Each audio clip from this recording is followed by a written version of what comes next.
Dinesh Gundu Rao ji, K.S. Alagiri ji, K.R. Ramasamy ji, all the senior leaders on the dais, DCC presidents, Ruby Manoharan ji, party workers and friends from the media, I would like to welcome all of you here today. Tamil Nadu Congress கட்சியினுடைய தலைவர் அவர்களே, திரு குண்டுராவ் அவர்களே, மேடையிலே அமர்ந்திருக்கின்ற காங்கிரஸ் கட்சியினுடைய முன்னணி தலைவர்களே, திரு Ruby Manoharan அவர்களே, மாவட்ட காங்கிரஸ் கட்சியினுடைய தலைவர்களே, காங்கிரஸ் பேரியக்கத்தின் தொண்டர்களே, என் அருமைக்குரிய ஊடகத்துறையை சார்ந்த நண்பர்களே, இங்கே திரளாக திரண்டிருக்கின்ற என் அன்பிற்குரிய சகோதரர்களே, சகோதரிகளே, உங்கள் அனைவருக்கும் எனது வணக்கத்தினையும் வாழ்த்துக்களையும் தெரிவித்துக் கொள்கிறேன். Before I begin, I want to congratulate Ruby ji and his team for doing a tremendous job today. நான் பேச துவங்குவதற்கு முன்னால் இந்த அருமையான ஏற்பாட்டை செய்திருக்கிற திரு ரூபி மனோகரனுக்கும் அவரோடு சேர்ந்து பணியாற்றிய அன்பிற்குரிய நண்பர்களுக்கும் என்னுடைய பாராட்டுக்களையும் நன்றியினையும் தெரிவிக்க விரும்புகிறேன். And the district president and the entire team, I want to congratulate them for a job well done. அதை போல மாவட்ட காங்கிரஸ் கட்சியினுடைய தலைவருக்கும் மாவட்ட காங்கிரஸ் கட்சியினுடைய நிர்வாகிகளுக்கும் காங்கிரஸ் கட்சியினுடைய செயல் வீரர்களுக்கும் என்னுடைய அன்பான நன்றியினை காணிக்கையாக்குகிறேன். For me,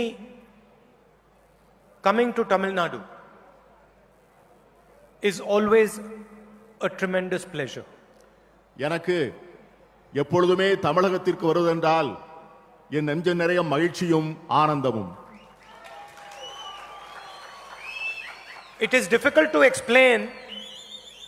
It's difficult to explain it. I don't know what it is. But when I travel through the streets of Tamil Nadu, I feel a connection with the people of Tamil Nadu. இதை எனக்கு எப்படி விளக்குவது என்று தெரியவில்லை. அது எந்த விதமான உணர்வு என்றும் எனக்கு புரியவில்லை. ஆனால் தமிழகத்திற்கு வரும்போதெல்லாம் என் நெஞ்சம் இந்த மண்ணோடு கலந்து விடுகின்ற ஒரு அருமையான உணர்வினை நான் பெறுகின்றேன். I see sometimes I am in the tour and I see some child smiling, or I see one of my sisters or my mother smiling, and automatically I feel happy inside.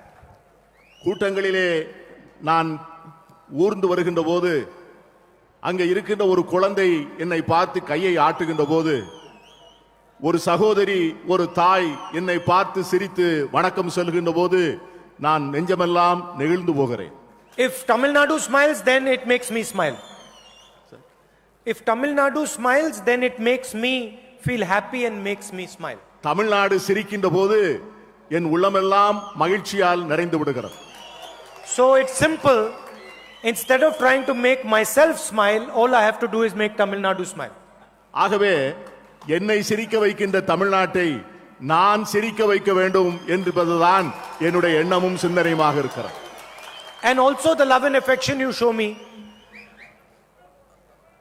I come here and sometimes I think we have a long relationship. Maybe you are smiling at me, or maybe I make you happy because of what my grandmother did or what my father did or the relationship they had with you. இங்கே தமிழகத்திற்கு வருகின்ற போதெல்லாம் உங்களோடு எனக்கு இருக்கின்ற தொடர்பு என்னை ஆச்சரியப்பட வைக்கிறது. அதற்கு என்ன காரணம் என்று சிந்தித்து பார்க்கின்ற போது, நீங்கள் என்னுடைய பாட்டியின் மீது கொண்டிருந்த அன்னை இந்திரா காந்தி மீது கொண்டிருந்த மாறாத அன்பு, But I can say தந்தையார் ராஜீவ் காந்தி அவர்கள் மீது கொண்டிருந்த பாசம். But I can say that I don't fully understand this connection.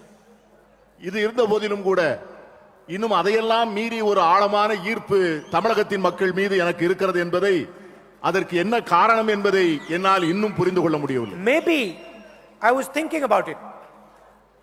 Maybe to understand the connection better I have to learn Tamil. இதை இன்னும் ஆராய்ந்து இதற்கு என்ன காரணம் என்று நான் கண்டுபிடிக்க வேண்டும் என்று சொன்னால் தமிழ் மொழியை நான் முழுமையாக படிக்க வேண்டும் என்கிற முடிவுக்கு வந்திருக்கிறேன். I also come here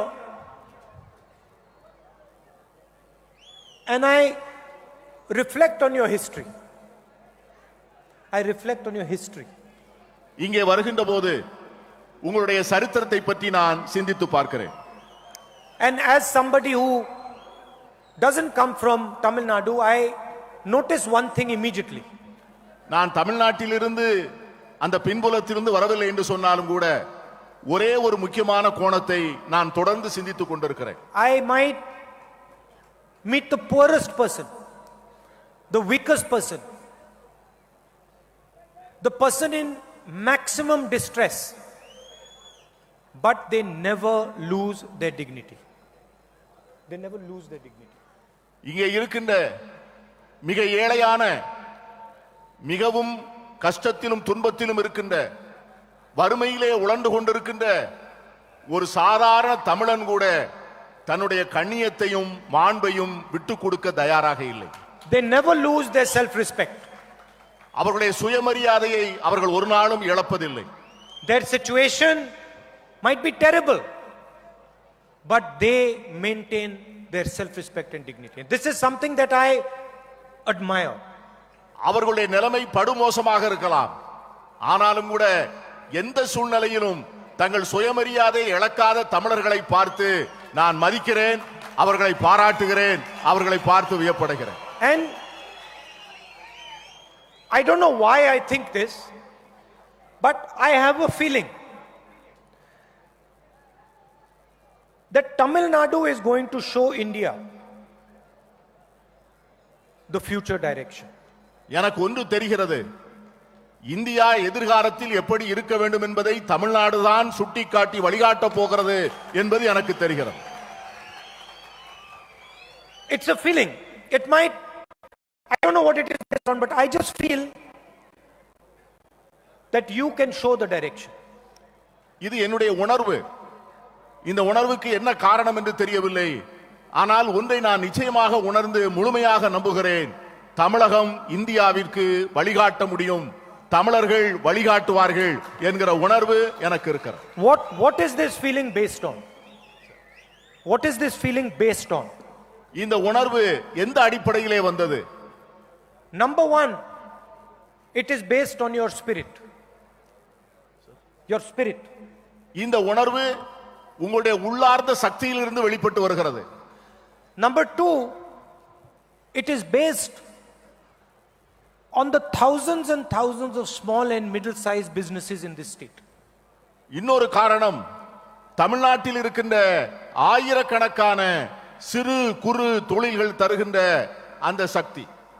And I am convinced that if we are to take on the challenge of Chinese manufacturing, the answer has to be small and medium businesses.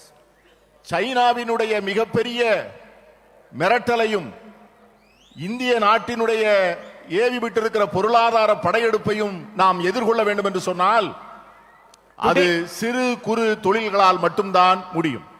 Today when we look at a mobile phone, when we look behind the mobile phone, we find made in China. உங்கள் கையில் இருக்கிற தொலைபேசிகளை நீங்கள் எடுத்து பார்த்தீர்கள் என்று சொன்னால் அதில் சீனாவில் தயாரிக்கப்பட்டது என்கிற வார்த்தை தான் இருக்கும். Behind the shirt, made in China. நீங்கள் போட்டிருக்கிற சட்டை அதை எடுத்து பார்த்தால் அதுவும் சீனாவில் இருந்து தயாரிக்கப்பட்டதுதான். Underneath the shoe, made in China.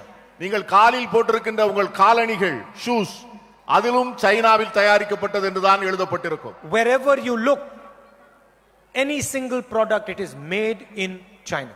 எங்கே பார்த்தாலும் நீங்கள் சந்தைகளிலே பார்க்கிற எந்த பொருளை பார்த்தாலும் அந்த பொருள் சீனாவில் தயாரிக்கப்பட்டது என்றுதான் இருக்கும். We have millions of dynamic youngsters. Millions of dynamic youngsters. நம்மிடம் லட்சக்கணக்கான இளைஞர்கள், ஆர்வமுள்ள திறமையுள்ள இளைஞர்கள் இருக்கிறார்கள். With unbelievable energy. அவர்களிடம் நம்ப முடியாத சக்தி இருக்கிறது. With dreams.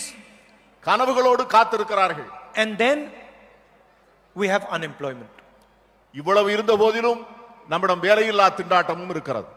You can go to any state in India. You will find massive number of unemployed youngsters. இந்தியாவினுடைய எந்த மாநிலத்திற்கு போனாலும் நீங்கள் லட்சக்கணக்கான படித்துவிட்டு வேலை இல்லாமல் இருக்கிற இளைஞர்களை சாதாரணமாக பார்க்க முடியும். Jobs is the central challenge for our country. நாளைய இந்தியாவினுடைய மிகப்பெரிய சவால் வேலையில்லா திண்டாட்டம் தான். And I am convinced that if we get the government of Tamil Nadu to work effectively behind this phone, we will find made in Tamil Nadu, made in India. இங்கே இருக்கிற தமிழக அரசு ஒழுங்காக செயல்படும் என்று சொன்னால் சில ஆண்டுகளிலே உங்கள் கையில் இருக்கிற தொலைபேசியை அலைபேசியை திறந்து பார்த்தால் அதில் தமிழ்நாட்டில் தயாரிக்கப்பட்டது என்கிற வார்த்தையை பார்க்க முடியும், இந்தியாவிலே தயாரிக்கப்பட்டது என்கிற வார்த்தையை பார்க்க முடியும். Behind our shirts we will find made in Tamil Nadu, made in India. நீங்கள் போட்டிருக்கின்ற சட்டைகளின் பின்னால் தமிழ்நாட்டில் தயாரிக்கப்பட்டது, இந்தியாவிலே தயாரிக்கப்பட்டது. On our shoes will be written made in Tamil Nadu, made in India. நீங்கள் போட்டிருக்கிற காலணிகளிலே இது தமிழ்நாட்டில் தயாரிக்கப்பட்டது, இந்தியாவிலே தயாரிக்கப்பட்டது என்கிற வார்த்தைகள் இருக்கும். And when we walk on the streets of Tamil Nadu, we will find our youngsters employed. அப்பொழுது தமிழகத்தினுடைய தெருக்களிலே வேலை இல்லாமல் இளைஞர் இளைஞர்கள் எல்லோருக்கும் வேலை வாய்ப்பு கிடைக்கும். Now why is it that we are unable to do made in Tamil Nadu? நாம் ஏன் தமிழ்நாட்டில் தயாரிக்கப்பட்டது என்கிற வார்த்தையை அந்த தயாரிப்புகளின் மீது போட முடியவில்லை? I want to explain it to you very simply. உங்களிடம் மிக எளிமையாக அதை விளக்க ஆசைப்படுகிறேன்.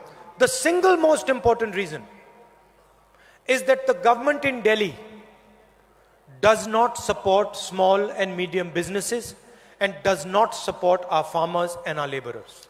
இதற்கு ஒரே காரணம், மத்தியிலே இருக்கிற அரசு இந்த நாட்டிலே இருக்கிற சிறு துரு தொழில்களை ஆதரிப்பதில்லை, இந்த நாட்டில் நம்முடைய விவசாய பெருங்குடி மக்களுக்கு ஆதரவு தருவதில்லை. The 2-3 biggest businesses in the country can get any amount of money from India's banks, but the people who create our jobs, the small and medium businesses of Tamil Nadu, cannot get a single rupee. இந்தியாவிலே இருக்கின்ற மிக சிறிய 2-3 தொழிலதிபர்கள், மிகப்பெரிய தொழிலதிபர்கள், அவர்கள் நினைத்தால் எத்தனை லட்சம் கோடிகளையும் கடன்களாக பெற முடிகிறது. ஆனால் வேலை வாய்ப்புகளை உருவாக்கக்கூடிய சிறு குறு தொழில் நடத்துகின்றவர்களால் வங்கிகளில் கடன் பெற முடியவில்லை, வங்கிகளில் உதவி பெற முடியவில்லை. The job creation backbone does not get a rupee from the banking system. வேலை வாய்ப்புகளை உருவாக்கக்கூடிய அந்த மிகப்பெரிய முயற்சிக்கு முதுமுதுகாக இருக்கக்கூடிய இந்த சிறு குறு தொழிலை சார்ந்தவர்கள் ஒரு ரூபாய் கூட வங்கிகளிலே கடனாக பெற முடியவில்லை. Demonetization damaged our job creation system. பண மதிப்பிழப்பு நடவடிக்கை வேலை வாய்ப்புகளை உருவாக்கக்கூடிய சிறு குறு தொழில்களுடைய முதுகெலும்பை ஒடித்து விட்டது. It helped the richest in the land and destroyed lakhs and lakhs and lakhs of small businesses. பண மதிப்பிழப்பு நடவடிக்கை இந்த தேசத்தில் இருக்கிற பெரும் பணக்காரர்களுக்கு உதவி செய்ததே ஒழிய லட்சக்கணக்கான சிறு குறு தொழில்களை முழுமையாக அழித்து ஒழித்ததுதான் இந்த பண மதிப்பிழப்பு நடவடிக்கை. 5 different GSTs, 28% tax did the same thing again. 5 நிலையிலே வரி, 28 விழுக்காடு ஜிஎஸ்டி வரி இந்த நாட்டினுடைய எஞ்சி இருந்த பொருளாதாரத்தையும் முழுமையாக நிர்மூலமாக்கியது. Big businesses can get as many accountants as they need. Small businesses cannot. பெரும் தொழில்கள் எந்த விதமான வசதிகளையும் நினைத்தவுடனே பெற்றுக் கொள்கிறார்கள், ஆனால் சிறு தொழில்களுக்காக பெற முடியவில்லை. Let us look at fuel prices. Let us look at petrol prices. நம்முடைய பெட்ரோலிய விலையை எடுத்துக்கொள்ளுங்க. We talk about job creation. நாம் வேலை வாய்ப்புகளை உருவாக்குவதை பற்றி பேசுகிறோம். The government in Delhi takes your money from you every time you fill petrol in your motorcycle, in your car, in your scooter. மத்தியிலே இருக்கிற டெல்லியிலே இருக்கிற அரசாங்கம் நீங்கள் எப்பொழுதெல்லாம் பெட்ரோல் பங்கிலே போய் உங்கள் வாகனங்களுக்கு டீசலும் பெட்ரோலும் போடுகிறீர்களோ அப்பொழுது உங்கள் பைகளிலே இருக்கிற பணத்தை மத்திய அரசு களவாடி கொள்ளுகிறது. Every time a farmer switches on a pump, the government in Delhi takes his money. ஒவ்வொரு முறையும் ஒரு விவசாயி ஒரு பெட்ரோல் பங்கிற்கு போய் அவருடைய டிராக்டருக்கு டீசல் போடுகின்ற போது டெல்லியிலே இருக்கின்ற அரசாங்கம் அவர் பையில் இருக்கிற பணத்தை களவாடிக் கொள்ளுகிறது. Normally, you're supposed to tax the rich and support the poor. வழக்கமாக ஒரு அரசாங்கம் எப்படி செயல்பட வேண்டும் என்று சொன்னால் பணக்காரர்களுக்கு வரி விதிக்க வேண்டும், ஏழைகளுக்கு உதவ வேண்டும். In India, they tax the poor and give to the rich. ஆனால் இந்தியாவிலே மோடி என்ன செய்கிறார் என்று சொன்னால் ஏழைகளுக்கு வரி போட்டு பணக்காரர்களுக்கு உதவி செய்கிறார். GST, demonetization, these are taxes on poor people.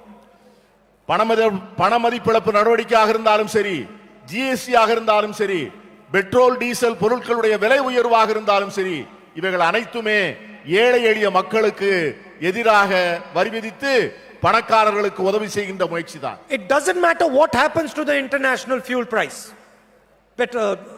oil price. The price of diesel and petrol in India will keep going up. சர்வதேச அளவிலே கச்சா எண்ணெயினுடைய விலை எவ்வளவாக இருந்தாலும் எவ்வளவு குறைந்தாலும் இந்தியாவிலே மட்டும் பெட்ரோல் டீசலினுடைய விலை ஒரு நாளும் குறைவதில்லை, தினசரி ஏறிக்கொண்டே இருக்கிறது. And with this type of situation, you can never create jobs. இதை போன்ற ஒரு நிலை தொடரும் என்று சொன்னால் வேலை வாய்ப்புகளை நம்மால் ஒரு நாளும் உருவாக்க முடியாது. And now they are attacking the farmers with these 3 new bills. They are attacking the farmers with these new bills. இப்பொழுது டெல்லியிலே கோபமான விவசாயிகள் போராடி கொண்டிருக்கிறார்கள். You see, you must see that I have no fear talking about the Prime Minister. இந்த நாட்டிலே இருக்கிற பிரதமரை பற்றி பேசுவதற்கு எனக்கு ஒரு நாளும் பயம் இல்லை. He cannot scare me. அவர் என்னை ஒன்றும் செய்துவிட முடியாது. In fact, the very idea of him scaring me is ridiculous. The very idea of him scaring me is ridiculous. அவர் என்னை பயமுறுத்துவார் என்று அவர் நினைப்பார் என்று சொன்னால் அவரை பார்த்தால் எனக்கு வேடிக்கையாக இருக்கிறது. Now, you have to understand something. There is only one reason. There is only one reason Narendra Modi cannot frighten me. Narendra Modi என்னை எதிர்த்து ஒன்றும் செய்ய முடியாது என்பதற்கு ஒரே ஒரு காரணம் தான் இருக்கிறது. There is only one reason Narendra Modi cannot control me. என்னை தொட்டு கூட பார்க்க முடியாது, அதற்கு ஒரே ஒரு காரணம் தான் இருக்கிறது. And that is that I am not corrupt. ஏனென்று சொன்னால் நான் முழுக்க முழுக்க நேர்மையானவன். And because I am not corrupt, I can stand against Narendra Modi and I can tell him the truth. நான் நேர்மையானவன் என்பதால், என் கரங்கள் சுத்தம் என்பதால், என் நெஞ்சம் சுத்தம் என்பதால் நான் நரேந்திர மோடியினுடைய முழுமையான உருவத்தை மக்கள் மத்தியிலே வெளிச்சம் போட்டு காட்டுவதிலே எனக்கு எந்த விதமான தயக்கமும் இல்லை. It is the fact that I am not corrupt that makes me brave. நான் நேர்மையானவனாக இருக்கின்ற காரணத்தினால் நான் வீரமுள்ளவனாகவும் இருக்கிறேன். And it is the fact that I am not corrupt that makes Narendra Modi attack me 24 hours of the day. நான் நேர்மையானவன் என்கிற ஒரே காரணத்திற்காக நரேந்திர மோடி 24 மணி நேரமும் என்னை பற்றியே சிந்தித்துக் கொண்டும் என்னை வீழ்த்துவதை பற்றியே நினைத்துக் கொண்டும் இருக்கிறார். Because inside his heart he knows that he is corrupt and he is facing an honest man. அவருடைய நெஞ்சம் அறியும், அவர் நேர்மையற்றவர் என்று அவருடைய நெஞ்சம் அறியும். அவர் ஒரு நேர்மையான மனிதனை தாக்குகிறார் என்பதும் அவருக்கு தெரியும். And I fall asleep at night in 30 seconds. I fall asleep at night in 30 seconds. I sleep at night in 30 seconds. I fall asleep at night within 30 seconds. நான் இரவு நேரத்திலே படுத்த உடனே 30 வினாடிகளில் நான் தூங்கி விடுகிறேன். Because I am not scared of Mr. Modi. நான் மோடி அவர்களை பற்றி பயப்படவில்லை. Now I want to ask you a question. நான் உங்களை ஒரு கேள்வி கேட்க விரும்புகிறேன். How long does it take the chief minister of Tamil Nadu to fall asleep at night? இந்த தமிழகத்தினுடைய முதலமைச்சர் நிம்மதியாக தூங்குவதற்கு எத்தனை நாள் ஆகும் என்று நான் கேட்க ஆசைப்படுகிறேன். He cannot sleep at night. அவர் இரவு நேரங்களிலே நிம்மதியாக தூங்க முடியாது. Because he is not honest. ஏனென்று சொன்னால் அவர் நேர்மையானவர் அல்ல. And because he is not honest, he cannot stand up against Narendra Modi. அவர் நேர்மையற்றவராக இருப்பதால் அவர் மோடியை எதிர்கொள்ள முடியவில்லை. And Mr. Narendra Modi thinks that he can control the people of Tamil Nadu because the chief minister of Tamil Nadu is corrupt. Narendra Modi என்ன நினைக்கிறார் என்று சொன்னால், இந்த மாநிலத்தினுடைய முதலமைச்சர் நேர்மையற்றவராக இருக்கின்ற காரணத்தினால் தமிழ்நாட்டு மக்களையும் கட்டுப்படுத்த முடியும் என்று அவர் நினைக்கிறார். முதலமைச்சரை கட்டுப்படுத்துவதன் மூலம் தமிழ்நாட்டு மக்களையும் கட்டுப்படுத்த விடலாம் என்று எண்ணுகிறார். He thinks that Tamil Nadu is like his television. He thinks that Tamil Nadu is like his television. Tamil Nadu என்பது அவருடைய தொலைக்காட்சி என்று எண்ணிக்கொண்டிருக்கிறார். That he can pick up the remote control and do whatever he wants with Tamil Nadu. அவர் கையில் இருக்கிற ரிமோட்டை எடுத்து அவர் எந்த சேனலை பார்க்க விரும்புகிறது பட்டனை முத்துவாரோ அதை போல தமிழ்நாட்டு மக்களை ஒரு பட்டன் மூலம் இயக்க நினைக்கிறார். Meaning he thinks he can put the volume up and the chief minister will talk louder. He can put the volume down, the chief minister will go silent. Remote பட்டனுடைய வால்யூம் பட்டனை கூட்டினால் முதலமைச்சர் சப்தமாக பேசுவார். மோடி சப்தத்தை குறைக்க விரும்பி வால்யூம் பட்டனை திரும்ப அழுத்தினால் முதலமைச்சர் அப்படியே அமர்ந்து விடுவார். The man is so delusional, he thinks he can control the voice of Tamil Nadu through his remote control, the chief minister. அவர் இதே போலதான் முதலமைச்சரை எப்படி அவர் தன்னுடைய ஆளுகைக்குள் வைத்திருக்கிறாரோ அதை போல தமிழ்நாட்டு மக்களையும் தன்னுடைய ஆளுகைக்குள்ளே வைத்துக் கொள்ளலாம் என்று பிரதமர் கற்பனை செய்து கொண்டிருக்கிறார். The people of Tamil Nadu are going to take the battery out of that remote controller and throw it away. விரைவிலே அந்த ரிமோட் கண்ட்ரோலில் இருக்கிற பேட்டரியை தமிழ்நாடு மக்கள் எடுக்க போகிறார்கள் என்பது மோடிக்கு தெரியவில்லை. Nobody can control the destiny of Tamil Nadu other than the Tamil people. தமிழகத்தினுடைய எதிர்காலத்தை, தமிழ் மக்களினுடைய எதிர்காலத்தை தமிழக மக்களை தவிர வேறு யாரும் முடிவு செய்து விடவும் முடியாது, வேறு யாரும் எடுத்து செல்லவும் முடியாது. Unlike Mr. Modi, I have read your history. நான் மோடியை போல அல்ல, நான் உங்கள் சரித்திரத்தை படிக்கிறேன். The only way to deal with Tamil Nadu is with love, respect and affection. தமிழக மக்களுடைய நெஞ்சத்திலே இடம் பெற வேண்டும் என்றால் அதற்கு மூன்றே வழிதான் இருக்கிறது. If you give, அவர்களை மதிக்க வேண்டும், அவர்களை நேசிக்க வேண்டும், அவர்களை அன்பு செய்ய வேண்டும். இந்த வழியின் மூலமாகத்தான் தமிழக மக்கள் நெஞ்சிலே இடம் பெற முடியும் என்பது எனக்கு தெரியும். And I wish the Prime Minister would understand this. இதை பிரதமரும் புரிந்து கொள்ள வேண்டும் என்பதுதான் எனது ஆசை.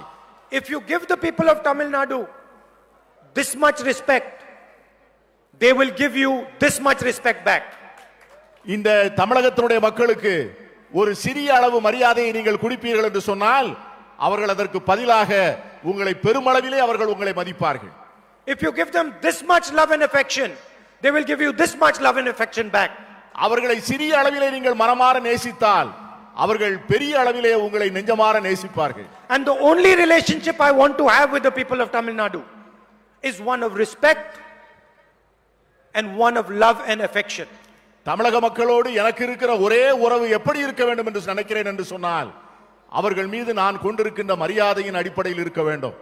அவர்கள் மீது இருக்கின்ற எனக்கு இருக்கின்ற அன்பின் மீதும் பாசத்தின் மீதும் தான் அந்த உறவு இருக்க வேண்டும் என்று நான் விரும்புகிறேன். Because I understand that that is the only relationship that is possible.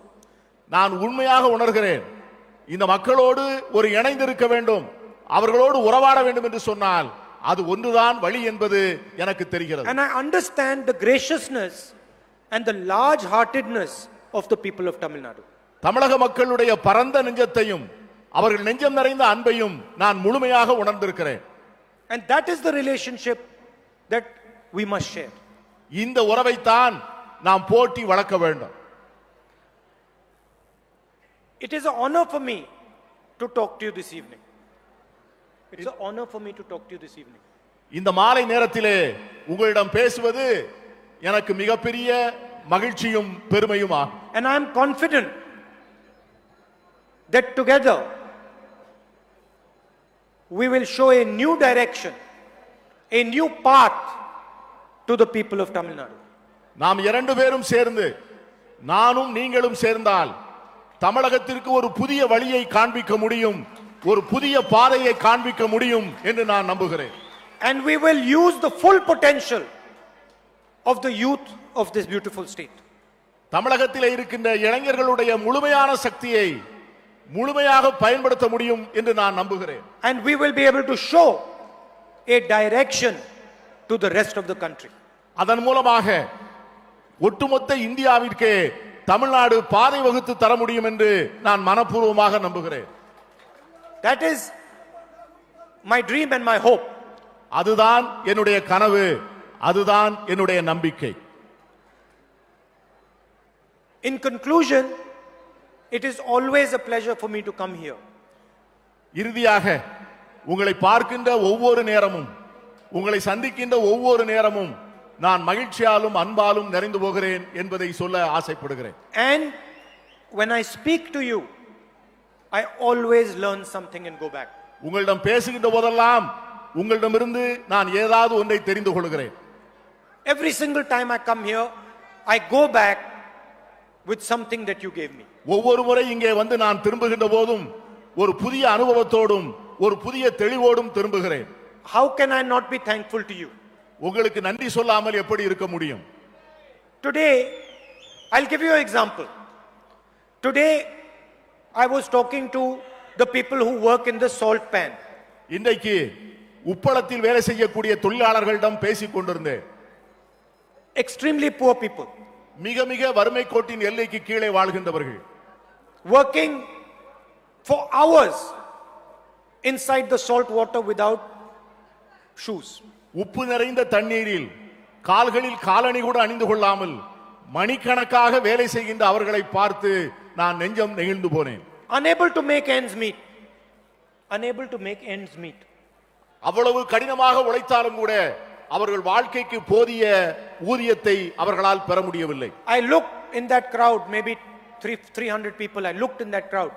I did not find one person who was not smiling. Was not smiling.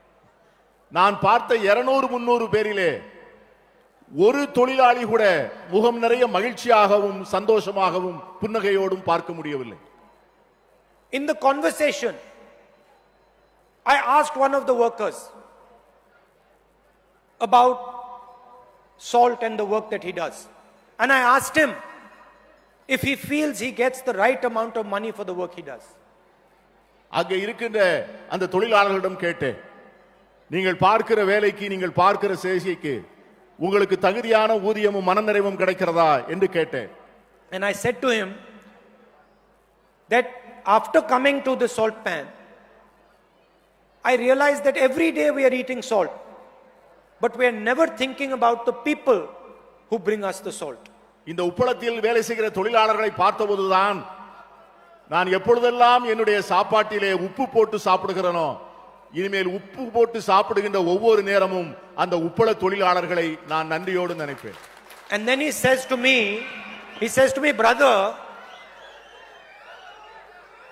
brother, do you know that the salt that we are collecting over here is helping fight corona? அவர்கள் அங்கே தயாரிக்கிற அந்த உப்பானது அந்த உப்பளத்தினுடைய சொந்தக்காரர்களுக்கு பயன் தருகிறது. He says to me, do you know that the work that I am doing here, collecting the salt, it goes in to the medicine that is used to treat corona? It goes into the medicine that is used to treat corona. நாங்கள் தயாரிக்கிற அந்த உப்பிலிருந்து தயாரிக்கப்படுகின்ற மருந்து பொருட்கள் corona நோய் தொற்றை தீர்ப்பதற்காக போகிறது என்று உங்களுக்கு தெரியுமா என்று கேட்டார். He says to me, I am not only collecting salt, I am protecting the country from corona. அவர்கள் சொன்னார்கள், நாங்கள் உப்பை மட்டும் தயாரிக்கவில்லை, இந்த தேசத்தை கொரோனா என்கிற பெரும் தொற்றிலிருந்து நாங்கள் காப்பாற்றுகிறோம் என்று அவர்கள் சொன்னார்கள். That is the beauty of your state. அதுதான் உங்கள் மாநிலத்தினுடைய மிகப்பெரிய அழகு. Thank you very much. நன்றி. உங்கள் எல்லோருக்கும் வணக்கம், நன்றி. அன்பானவர்களே, இன்றைக்கு இந்த மிக சிறப்பான கூட்டத்தை நடத்தி காட்டிய நம்முடைய தமிழக காங்கிரஸ் கட்சியினுடைய தலைவர் அழகிரி அவர்களுடைய உத்தரவின் பேரில் நம்முடைய அருமை தலைவர் ராகுல் காந்தி அவர்கள் மிகப்பெரிய எழுச்சி உரையை ஆற்றுவதற்கு காரணமாக இருந்த நம்முடைய பொருளாளர் ரூபி மனோகரன் அவர்களுக்கு நம்முடைய நெஞ்சமெல்லாம் நிறைந்த தலைவர் ராகுல் காந்தி அவர்கள் இப்பொழுது சாலை வைத்து அவரை கௌரவிப்பார்கள்.